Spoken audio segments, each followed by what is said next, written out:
নমস্কার বন্ধুরা, রয়্যাল কিচেনে আপনাদের সবাইকে স্বাগতম।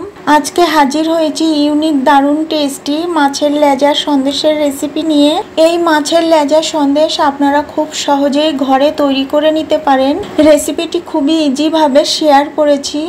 আশা করি রেসিপিটি আপনাদের কাছে খুবই ভালো লাগবে।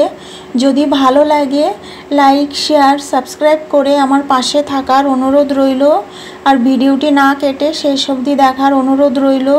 তো বন্ধুরা, আর দেরি না করে আসুন রেসিপিটি দেখে নেওয়া যাক। এবার গ্যাসে কড়াই বসিয়ে এর মধ্যে দিয়ে দেব 200 ml মতো লিকুইড দুধ। লো গ্যাসে দুধটা অনবরত নেড়ে হালকা গরম করে নিয়ে এর মধ্যে দিয়ে দেব 1 বাটি গুঁড়ো দুধ। পরিমাণে 200 গ্রাম মতো আছে। এবার লিকুইড দুধের সঙ্গে গুঁড়ো দুধটা ভালো করে মেশাতে হবে, যেন গুঁড়ো দুধের দলা না থেকে যায়। গুঁড়ো দুধটা লিকুইড দুধের সঙ্গে ভালো করে মিশিয়ে নিয়েছি। এবার এর মধ্যে দেব গ্রেট করা 150 গ্রাম মাওয়া বা খোয়া ক্ষীর। খোয়া ক্ষীরটা দিয়ে দুধের সঙ্গে ভালো করে মিশিয়ে নিয়েছি। এবার এর মধ্যে দেব 1 বাটি কনডেন্স মিল্ক। পরিমাণে 200 ml মতো আছে। কনডেন্স মিল্কটা দিয়েও ভালো করে নাড়িয়ে মিশিয়ে নেব। কনডেন্স মিল্কটা দিয়ে ভালো করে নাড়িয়ে মিশিয়ে নিয়ে 2 মিনিট মতো জাল করে নিয়েছি।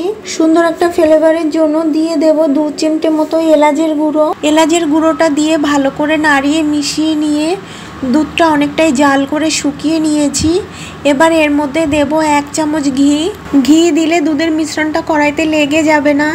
ঘি দিয়ে ভালো করে নাড়িয়ে মিশিয়ে নিয়ে আরও কিছুক্ষণ দুধের মিশ্রণটা জাল করে নেব।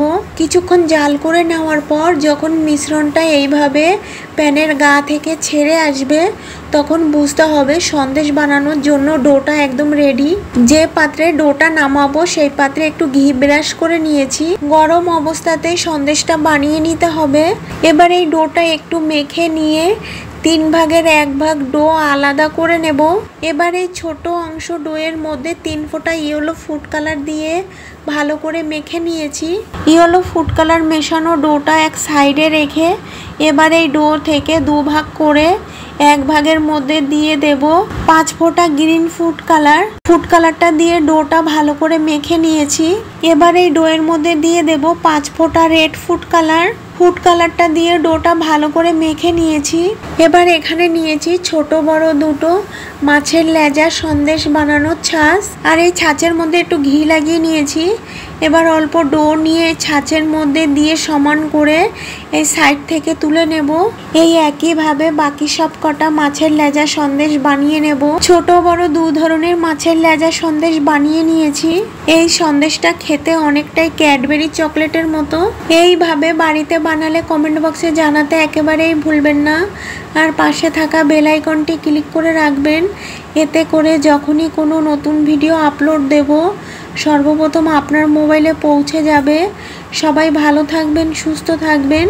আর আমার এই ভিডিওটা শেষ অবধি দেখার জন্য আপনাদেরকে অনেক অনেক ধন্যবাদ।